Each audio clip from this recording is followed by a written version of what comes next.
Hello दोस्तों, जय हिंद। मैं हूँ राम नारायण कुशवाहा। आपका स्वागत है हमारे यूट्यूब चैनल आर के टेक एंड ट्रिक में।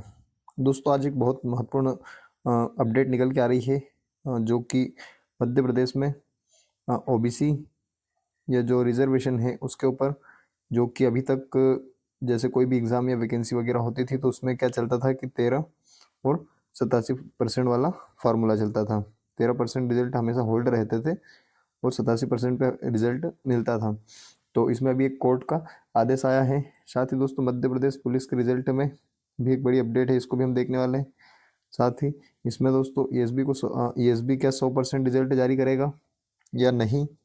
साथ ही कोर्ट ने क्या आदेश दिया है, कौन सा जो केस है वो रद्द किया, इसको भी हम देखने वाले हैं या पूरा इसको समझने वाले हैं। तो आप बने रहिए वीडियो के अंत तक। और इसमें आपको कोई भी डाउट हो किसी प्रकार का तो आप हमें कमेंट करके पूछ सकते हैं, या फिर पर्सनली भी किसी प्रकार की कोई इन्फॉर्मेशन लगे तो आप हमें इंस्टाग्राम पे मैसेज कर सकते हैं। इंस्टाग्राम की लिंक आपको इस वीडियो के डिस्क्रिप्शन में मिल जाएगी। तो करते हैं आज का वीडियो स्टार्ट और समझते हैं कि 13% और 87% वाले मामले में कोर्ट ने क्या कहा है। तो दोस्तों, अभी आप देखेंगे यहाँ पे कि ये आज का पेपर है, यानी कि ये 29 तारीख का पेपर है, 29 जनवरी का पेपर है। और इस पेपर में ये भोपाल का पेपर है। वैसे आप देखेंगे तो हर जिले के पेपर में आज इस बात का या ये हाईकोर्ट का जो आदेश है इसके बारे में बताया गया है। तो यहाँ पे आप देखेंगे सबसे पहले पॉइंट में कि अहम फैसला, जबलपुर हाईकोर्ट का विस्तृत आदेश आना फिलहाल बाकी, मतलब अभी उसका विस्तृत आदेश नहीं आया है। अभी क्या हुआ है इसको हम समझते हैं। अभी क्या हुआ है कि जो हाईकोर्ट ने खारिज की जनहित याचिका 27% ओबीसी आरक्षण की राह साफ। यानी कि दोस्तों, इसको हम समझते हैं थोड़ा सा कि सबसे पहले क्या था, मध्य प्रदेश में कोई भी वैकेंसी वगैरह आती थी तो पहले जो ओबीसी कैटेगरी था, ओबीसी कैटेगरी के कैंडिडेट जो भी थे उनके लिए 14% आरक्षण था। अब 14% होने के बाद इस पे गवर्नमेंट ने 27% आरक्षण कर दिया था। तो 27% आरक्षण हो गया था, लेकिन इस मामले को ये मामला कोर्ट चला गया था। और यहाँ पे जब कोर्ट में गया तो कोर्ट ने इस पे एक आदेश कर दिया था उस टाइम कि जो भी 13% ऊपर वाला है, जैसे मान लीजिए 27% था तो ये 27 में से जो 14 तो मिलता ही मिलता था, तो जो 13% मामला था, इस 13% मामले पे जब तक सुनवाई नहीं करेगा कोर्ट तब तक इतनी पोस्ट होल्ड रहेगी। यानी कि जो भी एग्ज़ाम वगैरह होती थी तो उस पर क्या चलता था कि जो भी 100% भर्तियाँ होती थी उसमें 87% पे रिजल्ट बनता था, 87% का ही रिजल्ट आता था और 13% होल्ड रहता था। अब यहाँ पे एक घटना ये हो जाती थी बार बार कि जो भी कैंडिडेट गलती से 13% में आ जाते थे वो लोग अभी तक के आप रिकॉर्ड में देखेंगे तो अभी भी वो चीज़ यहाँ पे रुकी हुई है। यानी कि अभी भी कई सारे ऐसे रिजल्ट हैं जो अभी पूरे नहीं हुए हैं। तो उसमें सबसे मेन इम्पोर्टेंट रिजल्ट, जैसे अभी आप देखेंगे पटवारी का हो गया, टीचर्स का जो हुआ था उसमें सब, उसके बाद एमपी पुलिस में। तो कहीं ना कहीं जो ओबीसी के कैंडिडेट हैं इनके लिए एक अच्छी खबर है कि कम से कम इनके लिए जो 14% आरक्षण था उसमें 27% आरक्षण मिल जाएगा। और ये चीज़ एक क्लियर भी हो गई क्योंकि इसमें बड़े परेशान हो रहे थे सभी कैंडिडेट और इसकी वजह से कई सारे रिजल्ट भी अटके हुए थे। तो अभी कोर्ट ने ये कहा है कि अब जितने भी एग्ज़ाम वगैरह वैकेंसी वगैरह होगी उनके ऊपर 100% रिजल्ट दिया जाएगा और ओबीसी को 27% आरक्षण रहेगा। तो ओबीसी को 27% आरक्षण रहेगा और 27% में यहाँ पे आप देखेंगे कि 100% पे अब रिजल्ट जारी होगा। साथ ही दोस्तों, पहले जो भर्तियाँ हुई है उन भर्तियों में क्या होगा कि उन भर्तियों के जो 13% अभी रुके हुए थे उन 13% का सबका जैसे 87% तो उस टाइम हो गए थे, 87% का रिजल्ट तो सभी का आ गया था, लेकिन जो 13% में कैंडिडेट थे तो उन लोगों का यहाँ पे नाम, उन लोगों को ज्वाइनिंग वगैरह नहीं मिली थी तो वो लोग अभी यहाँ पे वेटिंग में थे। लेकिन अब ये मामला क्लियर हो चुका है तो अब यहाँ पे ओबीसी को मिलने वाला है 27% आरक्षण।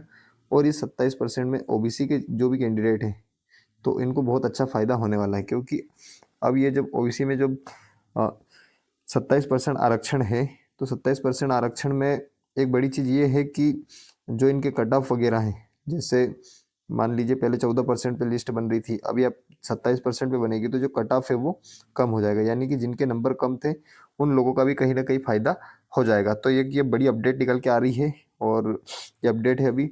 इसमें अगर और भी कोई डाउट रहेगा या और भी कोई अपडेट रहेगी तो हम आपको वीडियो के माध्यम से बता देंगे। तो अभी तक तो कोर्ट के ये आदेश थे।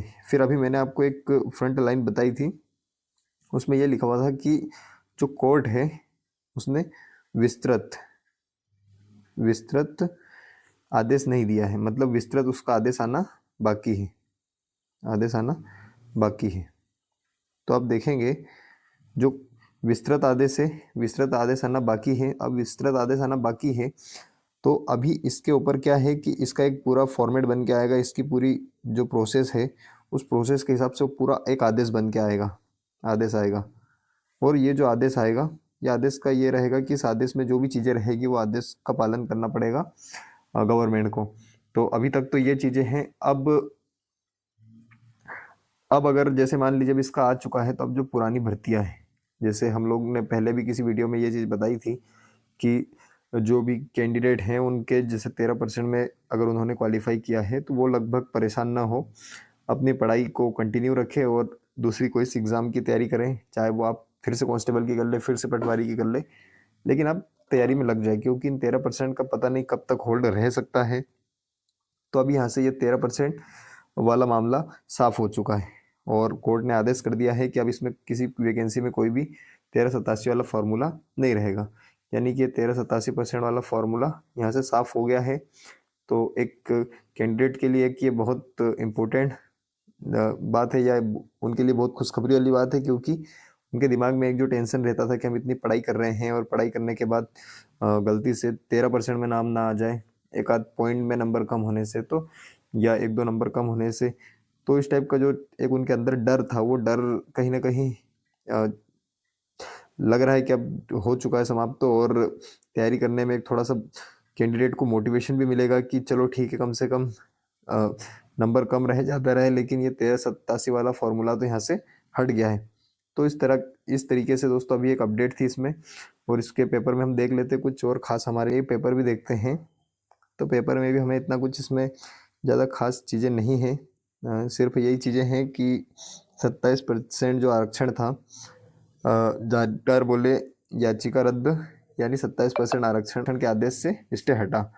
तो लगभग इसमें अभी ज़्यादा कोई इतनी खास जानकारी नहीं है और यही चीज़ें इसमें जो चल रही थी वही बताई गई है। तो अभी इसमें और भी कुछ आती है, जैसे मैंने अभी आपको बताया था कि ये अहम फैसला जबलपुर हाईकोर्ट का विस्तृत आदेश आना फिलहाल बाकी है, यानी कि इसका जो आदेश आना है, आदेश आना अभी बाकी है। जब वो आदेश आ जाएगा तो और भी चीज़ें हमारे लिए क्लियर हो जाएगी और फिर उसके ऊपर भी हम आपको एक जानकारी आपको दे देंगे और बता देंगे कि क्या क्या इसमें आदेश में चीज़ें आई हैं। तो अभी तक के लिए यही इन्फॉर्मेशन थी दोस्तों। कैसी लगी इन्फॉर्मेशन आप हमें कमेंट करके ज़रूर बताना। कोई भी डाउट हो तो आप हमें कमेंट कर सकते हैं। साथ ही जो भी साथी हमारे तैयारी कर रहे हैं उन तक ये वीडियो को जरूर पहुँचाएँ और ऐसे इन्फॉर्मेशन के लिए या नई अपडेट के लिए हमारे चैनल को सब्सक्राइब जरूर करें। जय हिंद, जय भारत, भारत माता की जय।